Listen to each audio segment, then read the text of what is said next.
Dan dia tidak mau pakai kuasa ilahinya untuk kepentingan dirinya. Dia akan menggunakan itu untuk menyelamatkan Anda dan saya. Untuk mengajar nanti di sebuah bukit ketika dia bersabda. Kalau Anda belum subscribe di channel ini, segera supaya Anda bisa mengikuti terus rema-rema dari Roh Kudus ya. Hari ini kita akan bicara soal karakter. We are going to do a test, kita akan melakukan sebuah ujian. Ujiannya lebih seperti cermin firman, tapi nanti ujian karakter itu di kehidupan. Waktu kita akan dibentuk, waktu kita digesek sama Tuhan. Bagaimana kita tahu kita ini anak Tuhan atau bukan? Harusnya like father like son kan? Bagaimana ayahnya ya demikian anaknya. Yang namanya buah itu jatuh gak jauh dari pohonnya. Nah kita ini jatuhnya jauh-jauh gak dari Kristus. Lihat karakternya. Mari kita buka sama-sama firman Tuhan ini, kasih judul karakter anak-anak Allah. Matius 4 ayat 1-11. Mari kita buka bersama. Ini ketika Yesus dicobai, yaitu pencobaan di padang gurun ya. Matius 4 ya. Ayat 1. Maka Yesus dibawa oleh Roh ke padang gurun untuk dicobai iblis. Dan setelah berpuasa 40 hari dan 40 malam, akhirnya laparlah Yesus. Lalu datanglah si pencoba itu dan berkata kepadanya, jika engkau anak Allah, perintahkanlah supaya batu-batu itu menjadi roti. Tetapi Yesus menjawab, ada tertulis, manusia hidup bukan dari roti saja, tapi dari setiap firman yang keluar dari mulut Allah. Kemudian iblis membawanya ke kota suci dan menempatkan dia di bubungan bait Allah. Lalu berkata kepadanya, jika engkau anak Allah, jatuhkanlah dirimu ke bawah, sebab ada tertulis, mengenai engkau, ia akan memerintahkan malaikat-malaikatnya, dan mereka akan menatang engkau di atas tangannya, supaya kakimu jangan terantuk kepada batu. Yesus berkata kepadanya, ada pula tertulis, janganlah engkau mencobai Tuhan Allahmu. Dan iblis membawanya pula ke atas gunung yang sangat tinggi dan memperlihatkan kepadanya semua kerajaan dunia dengan kemegahannya. Dan berkata kepadanya, semua itu akan kuberikan kepadamu jika engkau sujud menyembah aku.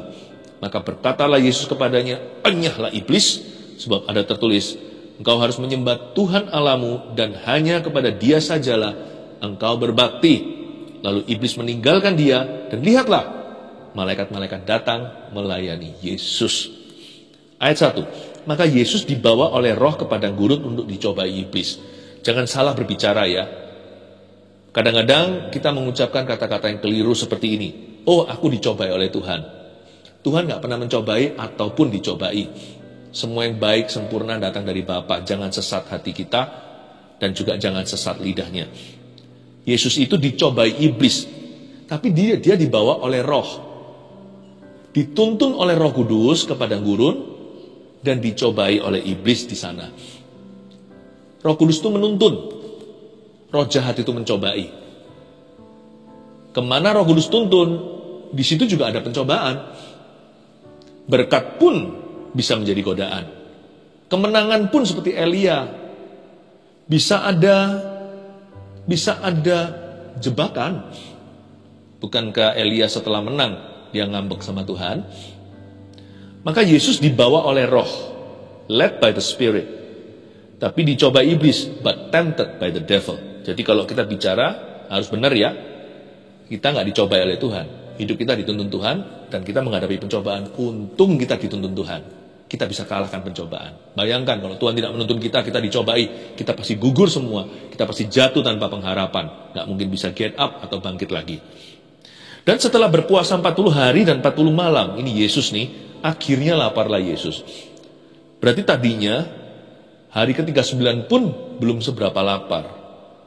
Yesus ini, hidupnya itu dipenuhi dengan misi Bapa. Orang yang punya misi tidak akan terlalu dijajah oleh keinginan tubuhnya. Yesus ini manusia. Dia adalah anak Allah. Allah yang menjelma menjadi daging dan darah. Tapi badannya adalah badan orang. Lahir dari seorang perawan Maria, apapun yang dari kandungan perempuan, dia adalah manusia. Jadi Yesus tahu lapar, lelah, haus seperti Anda dan saya.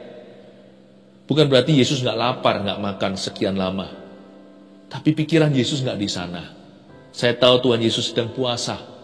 40 hari itu memikirkan you and me. Engkau dan aku. Hidup itu diisi ya, kalau kita adalah anak-anak Tuhan, kita gak jauh-jauh jatuhnya dari pohonnya. Like father, like son. Seperti Yesus ya. Yesus itu sibuk memikirkan orang lain dan kepentingan kerajaan Bapa di sorga. Kita juga tidak boleh hidup bagi diri sendiri. Kalau enggak nanti kita semua akan manja. Dan Yesus puasa untuk kita. Mempersiapkan dirinya untuk menjadi Mesias bagi Anda dan saya. Kita juga mempersiapkan hidup kita ini untuk orang lain. Cikal bakal karakter adalah hidup untuk kepentingan yang lebih tinggi. Karakter itu bukan positif personality atau kepribadian yang positif. Karakter itu bicara terlebih dahulu tentang priority atau prioritas hidup. Carilah dahulu kerajaan sorga dan kebenarannya. Utamakan Tuhan dan kepentingannya. Lalu utamakan orang lain juga di samping kepentinganmu sendiri. Kalau kita bisa hidup seperti ini, kita tidak akan mudah untuk dikit-dikit meraung sakit, dikit-dikit mengeluh lapar. Fokus hidupmu itu jangan pada dirimu. Fokus hidup kita itu harus pada sesuatu yang lebih tinggi. A purpose-driven life atau hidup yang punya tujuan. Yang didorong dengan hembusan nafas firman. Hidup kita itu punya goal yang lebih tinggi. Ayat 3. Lalu datanglah si pencoba itu dan berkata kepadanya. Ini setan mulai masuk di dalam gambar. Iblis berkata begini, jika engkau anak Allah, perintahkanlah supaya batu-batu itu menjadi roti. Tetapi Yesus menjawab, ada tertulis, manusia hidup bukan dari roti saja, tetapi dari setiap firman yang keluar dari mulut Allah. Pencobaan nomor 1, di sini ada 3. Setan berkata, jika Yesus adalah anak Allah, diperintahkan supaya batu itu menjadi roti karena Yesus sudah mulai kelaparan. 40 hari loh gak makan. Tapi Yesus menolak. Yesus tidak mau pakai shortcut. Yesus tidak pakai jalan pintas. Dia berkata, tidak. Meskipun aku lapar, cepat lambat akan makan. Yesus tidak mau menghalalkan segala cara apabila tujuannya dibenarkan. Tuhan makan, masa itu ilegal? Tapi Yesus nanti di ayat 11, seperti yang kita baca tadi, malaikat-malaikat yang datang melayani dia. Memang Tuhan Yesus sebagai manusia perlu makan. Tapi dia nggak mau sembarang makan dari siapa saja. Dia nggak mau halalkan segala cara. Hanya karena dia lapar bukan berarti dibenarkan mencuri roti seseorang. Dia segala-galanya harus pakai cara Bapa di sorga. Poin pertama, ini ujian karakter nomor 1 sebagai anak-anak Allah. Mengikuti jejak kaki Yesus Kristus dalam cerita pencobaan di padang gurun ini. Yang pertama, anak-anak Allah tidak memakai jalan pintas untuk dapatkan keinginannya. Tulis itu. Belajar dari Yesus. Memang harus makan. Tapi dia nggak akan terima segala makanan atau terima makanan dari sembarang orang. Dia menolak itu kalau diberikan dari setan. Dan dia juga tidak mau menyalahgunakan atau menyelewengkan kuasanya sebagai Mesias yang dipakai untuk menyembuhkan orang sakit, membangkitkan Lazarus, memberi penglihatan pada Bartolomeus si pengemis yang buta itu. Dan dia tidak mau pakai kuasa ilahinya untuk kepentingan dirinya. Dia akan menggunakan itu untuk menyelamatkan Anda dan saya. Untuk mengajar nanti di sebuah bukit ketika dia bersabda, lalu memberi makan 5.000 orang itu pakai kuasa. Ketika dia menengadah, lalu dia mengucapkan berkat atas 5 roti dan 2 ikan. Sebagai anak Allah dia pecah-pecahkan 5.000 orang laki-laki makan. Belum termasuk anak kecil dan perempuan. Kalau bicara tentang kepentingan Bapaknya, kerajaan sorga, dan kepentingan orang lain, dia pasti akan memakai kuasanya untuk perbuatan yang mulia, untuk tujuan yang mulia. Tetapi untuk kepentingannya sendiri, bahkan itu kebutuhan loh, bukan keinginan, Yesus tidak mau memakai kuasanya. Padahal bisa, kalau dia berkata, hai batu, jadilah roti, itu jadi. Karena Yesus adalah firman. Pada mulanya adalah firman, firman itu bersama dengan Allah, firman itu adalah Allah, firman itu menjelma menjadi manusia. Siapa lagi kalau bukan Yesus Tuhan? Yesus kalau ucapkan sesuatu itu firman. Kalau kita kan harus ucapkan firman, karena kita bukan firman, karena kita adalah daging dan darah, keturunan Adam dan Hawa. Kalau Yesus itu firman, dia tidak lahir dari sperma manusia berdosa, sekalipun dari kandungan seorang perawan. Yesus tuh firman, jelmaan firman. Jadi Yesus ngomong apa itu firman. Yesus bilang apapun itu sudah kata-kata terakhir, itu sudah konklusi, sudah keputusan, udah final ceritanya. Jadi kalau Yesus berkata, hai batu jadilah roti, jadi pabrik roti itu. Tapi Tuhan gak mau, karena itu demi kepentingannya. Dia belajar untuk sabar, dia belajar menanti, sampai itu diberikan sebagai penyediaan Bapa. Dia belajar taat sebagai manusia, ajari kita bagaimana untuk sabar menanti janji. Anak-anak Allah seperti Anda dan saya harus ikut Yesus. Tidak boleh memakai jalan pintas untuk dapatkan keinginan kita. Apalagi untuk berbuat dosa. Anak-anak muda sekalipun ada dorongan seksual, semua bujangan, normal. Janganlah dilampiaskan. Janganlah gratifikasi badan atau tubuh jasmani. Iya, kalau seumpamanya kita melakukan suatu dosa seksual itu bisa memuaskan. Buktinya malah kecanduan. Dosa seks itu tidak bisa dijawab dengan seks. Tidak bisa. Malah kecanduan. Bukannya jadi reda, malah menjadi-jadi. Makanya itu jauh lebih baik pengendalian diri dan punya visi yang lebih tinggi. Lebih baik kalau kita mempersiapkan diri untuk hari esok ketika berkat itu legal diberikan di dalam pernikahan. Anak-anak muda belajar sabar. Jangan pakai jalan pintas, masturbasi, pornografi. Hanya karena memang ada dorongan. Sudah bukan lagi keinginan, menjadi kebutuhan, katanya kebutuhan biologi. Hanya karena kita melihat orang di ATM lagi keluarkan cash dari sebuah mesin uang.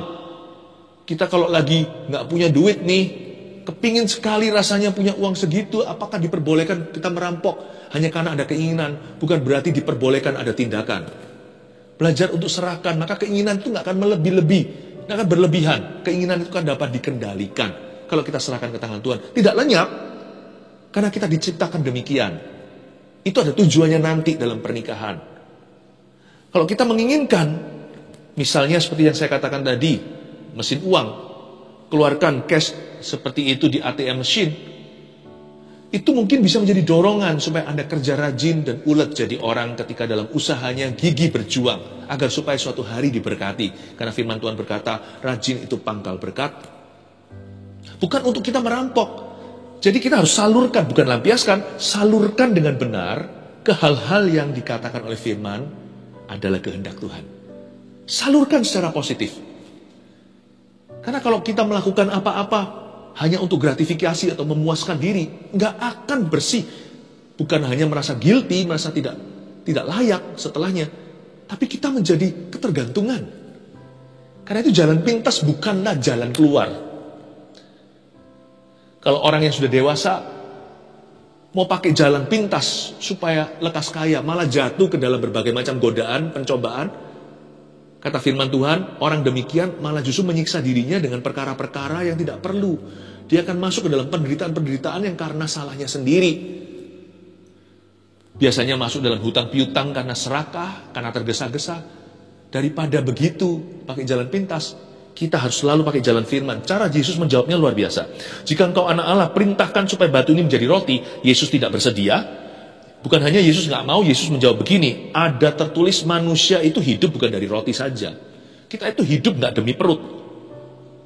Kita juga nggak hidup demi, maaf, berapa senti di bawah perut. Tetapi dari setiap firman yang keluar dari mulut Allah, jangan jalan pintas, pakai jalan firman. Firman itu jalan, pelita bagi jalan, terang bagi jalan, pelita bagi kaki. Dan Yesus disebut sebagai jalan, kebenaran, dan hidup. Berarti Yesus adalah jalan, berarti dalam Yesus selalu ada jalan keluar. God will make a way where there seems to be no way. Tuhan akan membuka jalan di mana tidak ada jalan. Maka itu, sabar dulu. Semua ada jalannya dalam firman. Ketika kita dicobai dan digoda, ingatkan diri sendiri. No. Aku tidak mau pakai jalan pintas setan. Aku mau pakai jalan Tuhan, yaitu jalan firman. Ini ada jalannya kok. Apa yang ku hadapi sekarang godaan ini, ada jalan keluarnya kok. Atau ada jalan yang lebih baik. Ada kok. Saya yakin. Maka ketika kita buka firman dalam tuntunan Roh Kudus, kita menemukan jalan. Dan jalan itu nggak tentu shortcut. tidak tentu langsung cepat. Tapi jalan itu akan membentuk karakter kita menjadi seperti Tuhan Yesus. Ajari kita sabar. Ajari kita untuk bisa punya penguasaan diri yang tinggi. Ajari kita untuk bersyukur dalam segala keadaan. Ajari kita untuk teguh berdiri pada prinsip kekudusan dan berkata tidak ketika kita dicobai oleh istri Potifar. Yusuf lari. Dia tahu apa itu benar, apa itu salah. Dia pilih kebenaran. Dia pilih kehidupan. Anak-anak Allah tidak akan memakai jalan pintas untuk dapatkan keinginannya. Coba kita berkaca. Sejauh apa kita jatuh dari pohonnya? Marilah mendekat. Marilah merapat.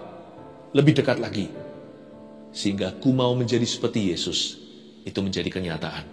Ayat 5. Kemudian iblis membawanya ke kota suci dan menempatkan dia di bubungan bait Allah. Wow, ini kejadiannya di gereja. Jadi ternyata di gereja kita juga bisa dicobai. Bisa, di bait Allah. Ada setan yang menggoda. Di mana saja daging manusia bisa digocoh oleh iblis. Jadi hati-hati. Makanya itu ada orang yang tidak tahan iman.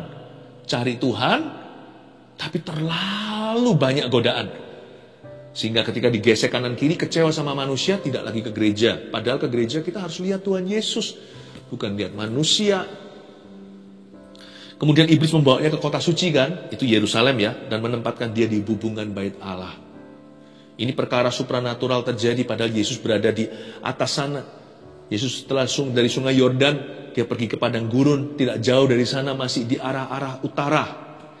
Tiba-tiba dia sudah berada di selatan di Yerusalem, dibawa ke bait suci. Jangan berkata bahwa di bawah kolong langit ini ada tempat kita bisa bebas pencobaan. Tidak ada. Satu-satunya tempat kita bebas godaan adalah ketaatan. Waktu kita mengambil keputusan to obey Jesus no matter what, untuk taat pada Kristus dan pada firman-Nya, apapun juga yang kita hadapi dan lalui, itulah tempat aman. Ayat 6, lalu berkata kepadanya, setan ngomong begini, jika engkau anak Allah, jatuhkanlah dirimu ke bawah, sebab ada tertulis mengenai engkau, ia akan memerintahkan malaikat-malaikatnya, dan mereka akan menatang engkau di atas tangannya, supaya kakimu jangan terantuk pada batu. Ini kan lucu. Ayat 6 bunyinya begini, setan ngomong begini, jika engkau anak Allah, jatuhkanlah dirimu ke bawah. Kenapa pakai jika? Kan Yesus memang anak Allah. Kenapa pakai jika engkau anak Allah?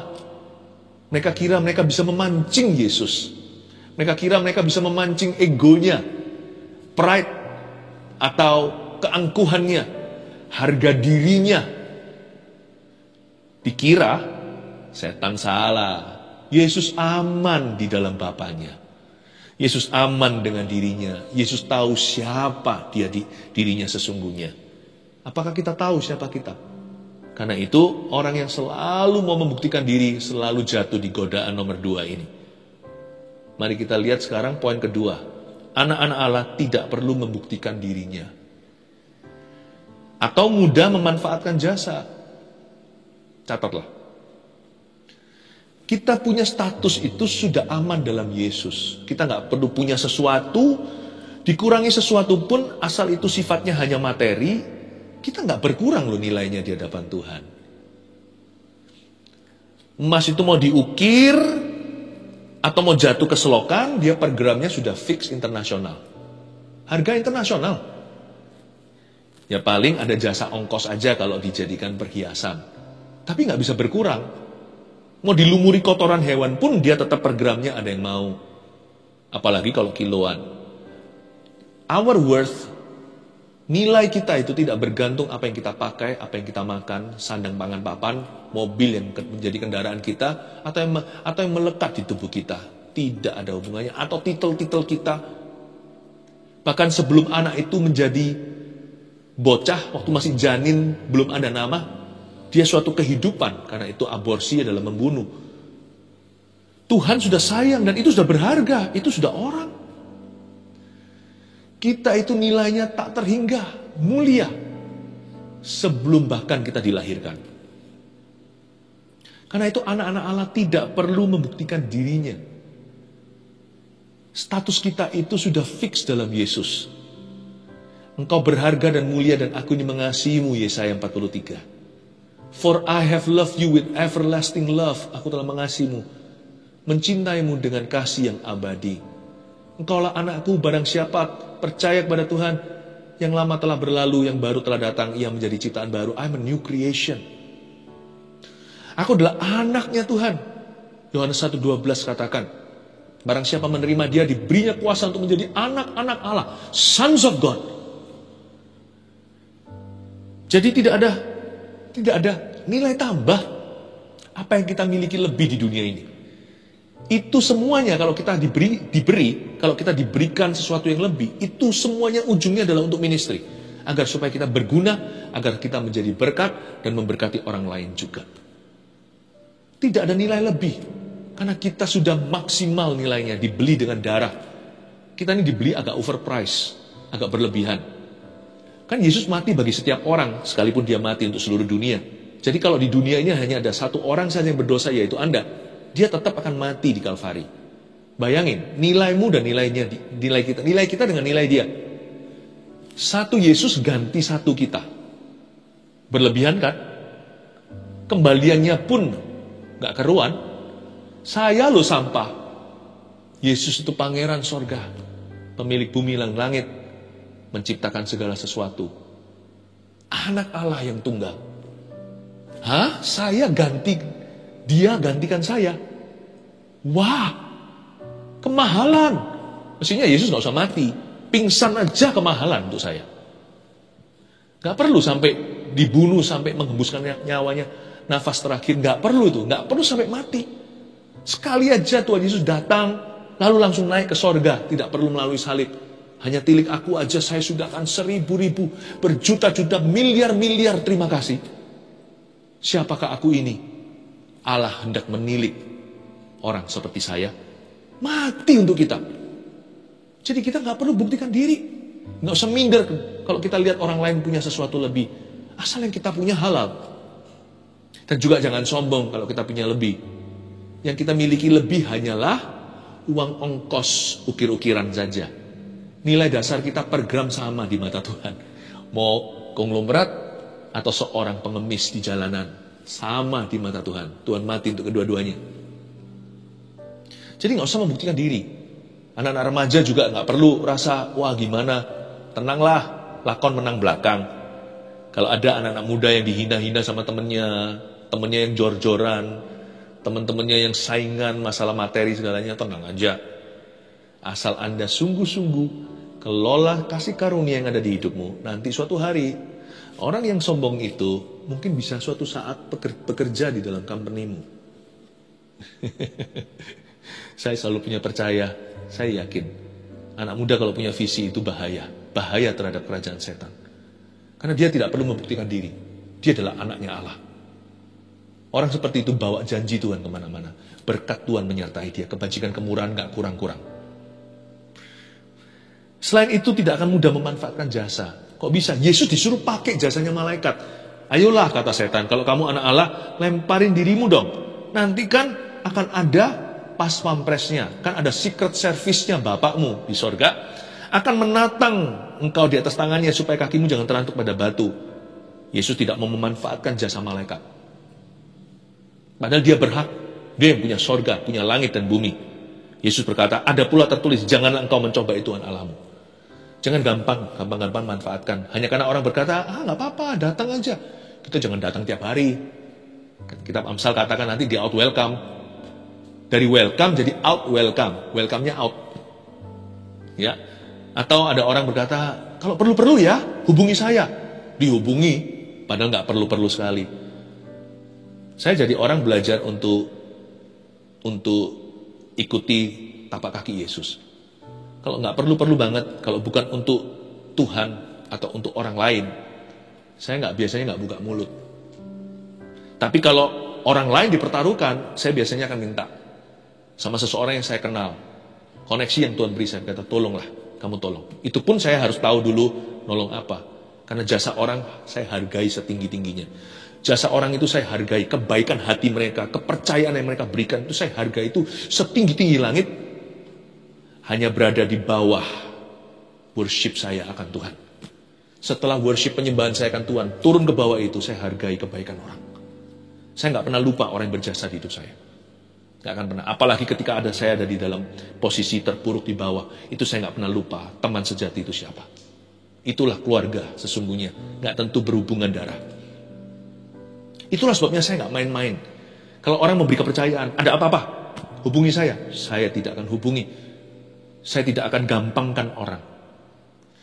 Setiap kali kalau kita mau gampangkan atau memanfaatkan atau meremehkan kebaikan orang, apalagi kepercayaan mereka, ingat ya, aku ini anak Tuhan. Katakan pada dirimu sendiri, aku anak Tuhan. Anak Tuhan tidak boleh begitu. Anak Tuhan itu nggak begini. Anak-anak Allah itu punya wibawa. Ya, nggak merengek untuk dirinya. Tapi kalau saya suruh merengek untuk Anda, saya mau. Saya akan merengek di pintunya sorga dan kata, tolong bless my family. Tolong berkati saudara seimanku Tuhan, kasih Roh Kudus sama orang itu. Tuhan sembuhkan dia. Ya. Mari kita belajar untuk punya wibawa yang baik di hadapan Tuhan. Anak-anak Allah tidak perlu buktikan dirinya dan tidak mudah untuk memanfaatkan jasa sesamanya. Ya, belajar hargai ya orang-orang. Ingat ya, kita adalah anak-anaknya Allah. Kita anak-anaknya Tuhan. Gak boleh jatuh jauh-jauh dari pohonnya. Yesus berkata kepadanya, ada pula tertulis, janganlah engkau mencobai Tuhan Allahmu. Jangan dicobai. Jangan dikeskan kepercayaan itu seperlunya. Yesus berkata, this time I'm not gonna use the angels. Kali ini aku tidak akan pakai malaikat. Enggak. Enggak mau repot ya. Jangan cobai Tuhan. Tuhan bisa, aku tahu. Tapi apakah perlu? No. Pergi aja setan. Jangan godai aku yang ginian. Aku tidak akan pernah memakai hambanya bapakku. Aku tidak akan pakai my father's servants. Hamba-hambanya Bapakku. Obor-obor api. Roh-roh yang melayani. Ini semua adalah term-term Alkitab soal malaikat. Aku tidak akan ganggu. Minta untuk apa? Untuk pembuktian diri apalagi. Yesus jijik dengan yang begitu. Dia berkata, no, not for my ego. Bukan untuk egoku, aku akan pakai orang lain. Tidak.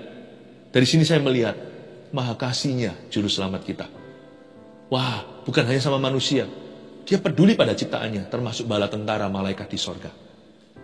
Kalau kita kan lain. Apalagi kalau kita pangeran. Kita yang punya. Lalu kita itu putra mahkota. Wah, kan gaya-gaya. Semua orang dipakai. Berdiri sendiri gak mau. Ambil sendiri gak mau. Ya, lakukan ini, lakukan itu. Pokoknya harus nunjukkan gitu loh. Siapa yang berkuasa di rumah ini, atau siapa yang berkuasa di sini. Yesus gak begitu ya. Hatinya hati hamba. Saya yakin, sekalipun malaikat bukan manusia, tidak punya hubungan yang sama seperti karya tebusannya.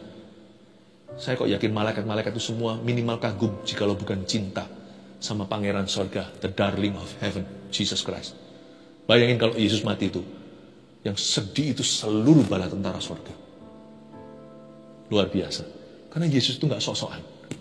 Makanya di bumi begitu, di sorga dicinta. Betapa luar biasanya juru selamat kita mau turun di palungan yang hina. Dia gak memanfaatkan jasa orang. Ya. Diketuk pintunya oleh Maria, tidak mau dibuka. Yusuf meminta-minta, mohon-mohon juga tidak diberi tempat penginapan. Yesus gak sok-sokan dan berkata, aku panggilkan bala tentara sorga. Ya masih bayi sih. Kalau itu Yohanes dan Yakobus, anak halilintar, udah minta api dari sorga untuk bakar Samaria. How humble our Savior is. Ayat 8. Dan iblis membawanya pula ke atas gunung yang sangat tinggi dan memperlihatkan kepadanya semua kerajaan dunia dengan kemenggahannya. Semua ditunjukkan. Saya nggak tahu ini gunung yang sangat tinggi ini di Israel atau di luar negeri. Kita nggak pernah tahu, tidak pernah ditulis. Bisa jadi di gunung tertinggi di dunia ini. Ya, kan setan itu penguasa di dunia ini. Meskipun Tuhanlah Allah yang maha kuasa. Dan berkata kepadanya, iblis ngomong begini, semua itu akan kuberikan padamu jika engkau sujud menyembah aku. Cuma disuruh kau tahu atau disuruh pai sekali gini aja loh, tunduk gini aja langsung dikasih loh semua glory. Ini berarti semua dikasih loh ya. Ini kasih fame, keternamaan, dikasih kekayaan, kasih popularitas, kasih segalanya. Maka berkatalah Yesus kepadanya, enyahlah iblis. Yesus gak mau ditawari pesugihan.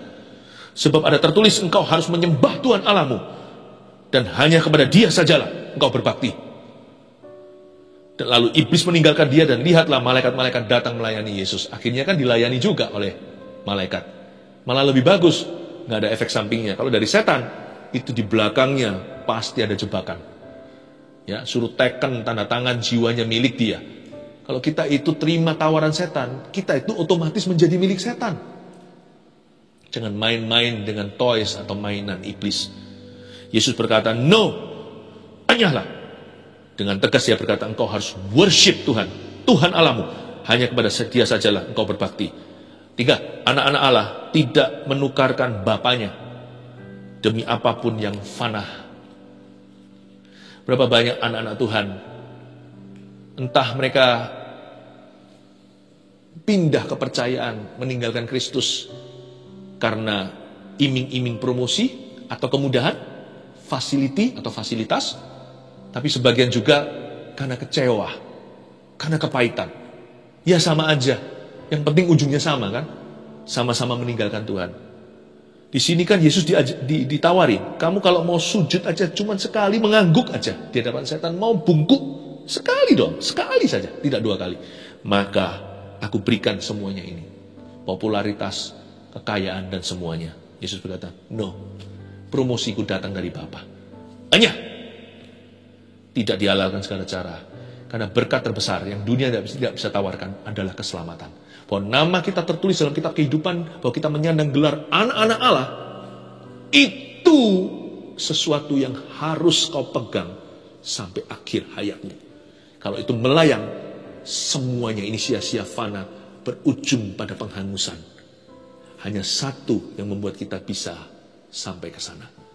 Iman kita, pengakuan kita bahwa Yesus adalah Tuhan. Jangan hilang, jangan dicuri oleh iblis. Anak-anak Allah tidak menukarkan bapaknya. Hubungan dengan Bapa itu segala-galanya. Tidak akan ditukarkan untuk benda, barang, apapun yang fana. Di sini adalah perintah Tuhan bagi kita semuanya, untuk kita setia. 1, 2, 3. Karakter anak-anak Allah apa aja? 1, anak-anak Allah tidak memakai jalan pintas untuk dapatkan keinginannya. 2, anak-anak Allah tidak perlu membuktikan dirinya atau mudah memanfaatkan jasa. 3, anak-anak Allah tidak menukarkan bapaknya demi apapun yang fana. 1 Petrus 4 ayat 7. Kesudahan segala sesuatu sudah dekat. Karena itu, kuasailah dirimu dan jadilah tenang, supaya kamu dapat berdoa. Saudara yang terkasih, terima kasih telah mendengarkan firman Tuhan hari ini. Jangan lupa untuk dukung terus channel ini dengan cara subscribe, like, share, dan juga komen, agar saudara kita yang lain juga boleh terberkati. Tuhan Yesus memberkati kita.